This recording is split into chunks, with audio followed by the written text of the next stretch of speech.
Hello friends, welcome to ISS platform. आज है 11th of March and 11th of March के करेंगे हम करंट अफेयर के एमसीक्यू। लेक्चर स्टार्ट करने से पहले जैसे कि मैं आपको बार बार बता रहा हूं, जो पुराने स्टूडेंट हैं वो तो थक गए होंगे सुन सुन के, जो नए स्टूडेंट आ रहे हैं मैं उनको बता रहा हूं कि मेरा एक फाउंडेशन बैच चल रहा है इकोनॉमिक्स का, जिसमें आपको फ्री ऑफ कॉस्ट इकोनॉमिक्स कराई जा रही है from basic level to higher level. सिर्फ ओनली आपको क्या करना है, देखना है। अब कैसे देखना है, तो इस वीडियो के डिस्क्रिप्शन में जाओ, सारे वीडियो की लिंक दी हुई है, देख लीजिए, आपकी इकोनॉमिक्स स्ट्रांग हो जाएगी।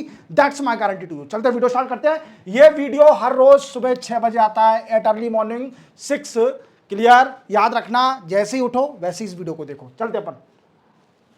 Madhav national park become India 58th tiger reserve located in which state of India. देखो, माधव राष्ट्रीय उद्यान है, एक नेशनल पार्क। इसको क्या है, इंडिया ने अभी 58th टाइगर रिजर्व बना दिया है। क्लियर? हालांकि ये उस स्टेट में नेशनल पार्क तो है, बट इसके पास टाइगर रिजर्व का वी कैन से स्टेटस नहीं है। अब इसको टाइगर रिजर्व का स्टेटस मिल गया है। अब टाइगर रिजर्व कौन से स्टेटस में दिया जाता है, तो ऐसा कौन सा एक्ट है, तो हमारे इंडिया में वाइल्ड लाइफ प्रोटेक्शन एक्ट 1972 है। क्लियर? इसी एक्ट के जरिए जितनी भी एंडेंजर स्पेसीज हैं और जो स्पेसीज जो मतलब डेंजर कंडीशन में है, तो उनको प्रोटेक्ट किया जाता है bye act of wild life protection act 1972। Clear? अब टाइगर को कंजर्व करने के लिए कौन सी ऑथोरिटी है, तो टाइगर को कंजर्व करने के लिए नेशनल टाइगर कंजर्वेशन ऑथोरिटी है। याद रखोगे, नेशनल टाइगर कंजर्वेशन ऑथोरिटी, जिसको शॉर्ट में बोलते हैं एनटीसीए।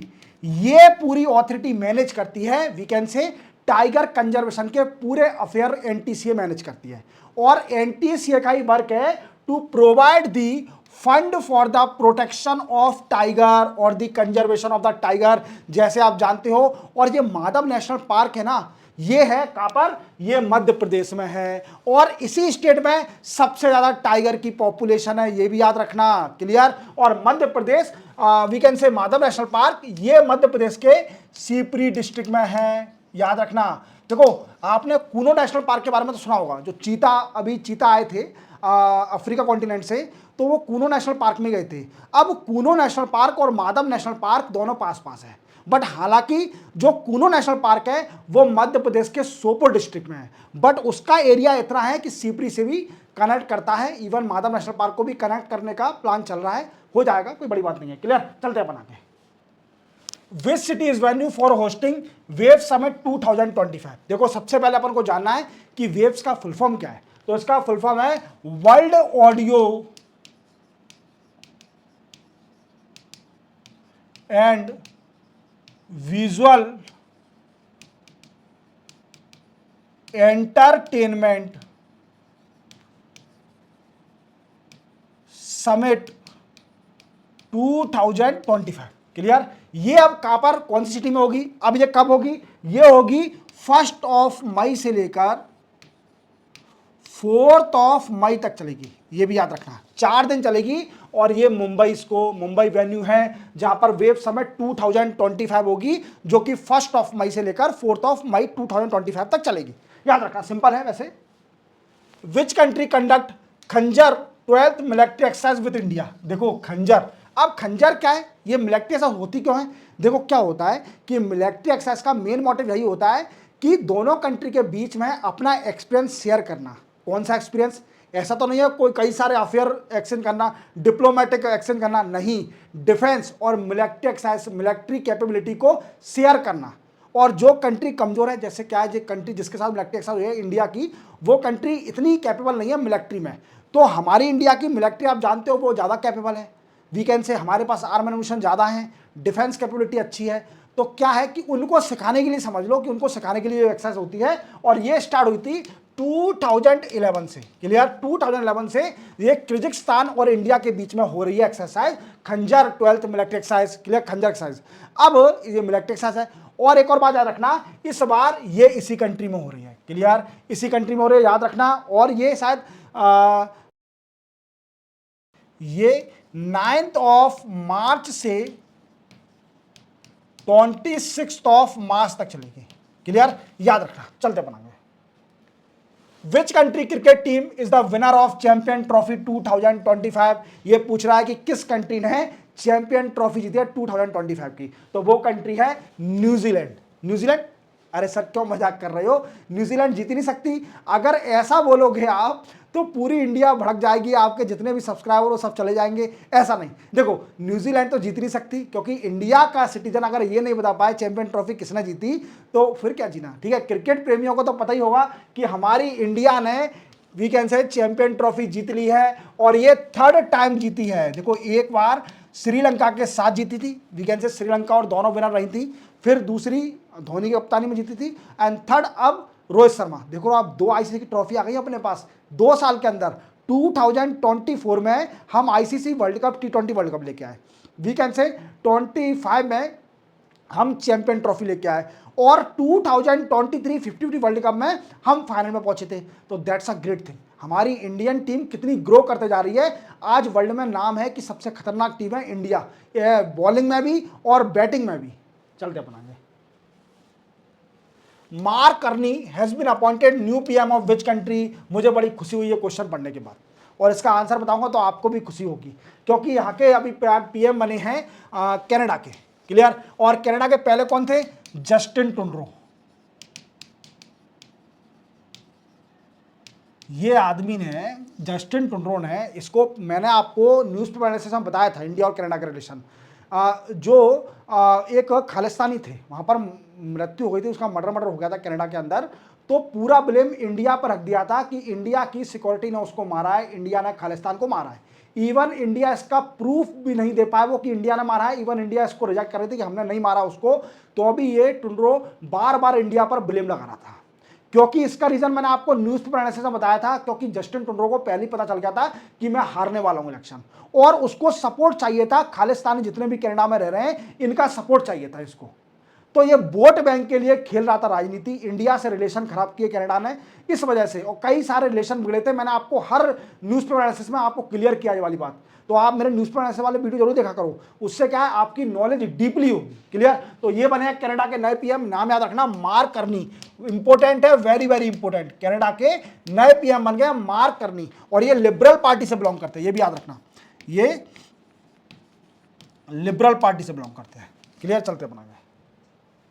विच union minister inaugurated grid coin 2025? देखो ग्रिड कॉइन अभी न्यू दिल्ली में हुई, न्यू दिल्ली में 9 मार्च से 14 मार्च तक चलेगी। क्लियर, 9 मार्च से 14 मार्च चलेगी। क्लियर, अब ये है क्या ग्रिड कॉइन? ग्रिड कॉइन जो समिट है क्या? तो देखो इसका मेन मोटिव है strengthening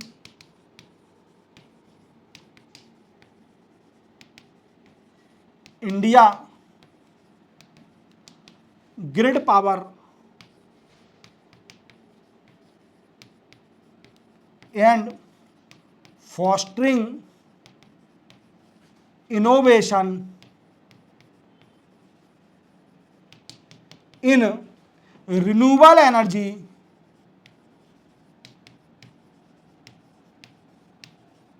of India, renewable energy of India. तो देखो इसका आंसर है मनोहर लाल खट्टर, जैसे आप जानते हो ये हैं मिनिस्टर ऑफ पावर, ये है मिनिस्टर ऑफ पावर। क्लियर, इसलिए इन्होंने इनॉग्रेट किया है, याद रखना ग्रिड कॉइन 2025। ये न्यू दिल्ली द्वारका में ये समिट हुई, द्वारका न्यू दिल्ली में। क्लियर, चलते अपनाएंगे। Who has been appointed as a HPCL CMD, we can say chairman and managing director बन गए हिंदुस्तान पेट्रोलियम कॉर्पोरेशन लिमिटेड के, और ये है विकास कौशल। कौन है? विकास कौशल अभी HPCL के CMD बन गए हैं, इंपोर्टेंट है, याद रखना। चलते अपनाएंगे। Which day is observe international day of women जज 2025? ये पूछ रहा है कि बताइए इंटरनेशनल डे ऑफ वुमेन जज 2025 किस दिन ऑब्जर्व किया जाता है? तो ये किया जाता है 10 मार्च को। अब क्यों? देखो क्या होता है इसमें, एप्रिसिएट करने के लिए, या we can say appreciate women contribution in जज आपने देखा होगा हमारे इंडिया में भी कई सारी वुमेन हैं जो जज हैं हाई कोर्ट की, सुप्रीम कोर्ट की। इवन इनके कंट्रीब्यूशन को अप्रिशिएट करने के लिए दिन ऑब्जर्व किया जाता है, इंटरनेशनल दिन है। क्लियर, याद रखना। 10th round talk of India European union on free trade agreement held in which city of India. ये पूछ रहा है कि बताइए 10th round talk of India European union on free trade agreement held in which city of India, नहीं है ये, sorry, which city of world. याद रखना, क्लियर, वर्ल्ड। देखो क्या है, इंडिया आ गया, कई सारी टेक्निकल प्रॉब्लम हो जाती है। क्लियर। अब ये पूछ रहा है, जैसे आप जानते हो कि अभी यूरोपियन यूनियन की प्रेसिडेंट हमारे इंडिया आई थी, और इंडिया और European union, India and European union की अभी डिस्कस चल रहा है 2004 से free trade agreement. Free trade agreement में बड़ा डिस्कस चल रहा है। इवन ये 2025 तक आ गया है, पर इन्होंने मटेरियलाइज नहीं कर पाया अभी तक फ्री ट्रेड एग्रीमेंट, क्योंकि इसका एक रीजन है। क्या है, यूरोप में एक कार्बन टैक्स है। क्या है, कार्बन टैक्स, जिसको दूसरे फॉर्म में बोलते हैं, we can say carbon border adjustment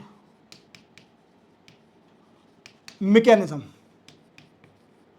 याद रखना, ये बोलते हैं वी कैन से यूरोप में। अब इसका मतलब क्या है, देखो क्या होता है कि यूरोप में अगर कोई भी product we can say import होता है, तो पहले ये देखा जाता है कि ये जो इंपोर्ट हो रहा है प्रोडक्ट, ये कार्बन इमिशन करके तो इंपोर्ट नहीं हो रहा है। जैसे स्टील है, एल्यूमिनियम है, ये कार्बन इमिशन करते हैं तभी तो बनते हैं, तो इन पर टैरिफ लगाया जाता है। यूरोप में इन पर टैरिफ लगाया जाता है, और इसी कारणवश इंडिया खुश नहीं थी।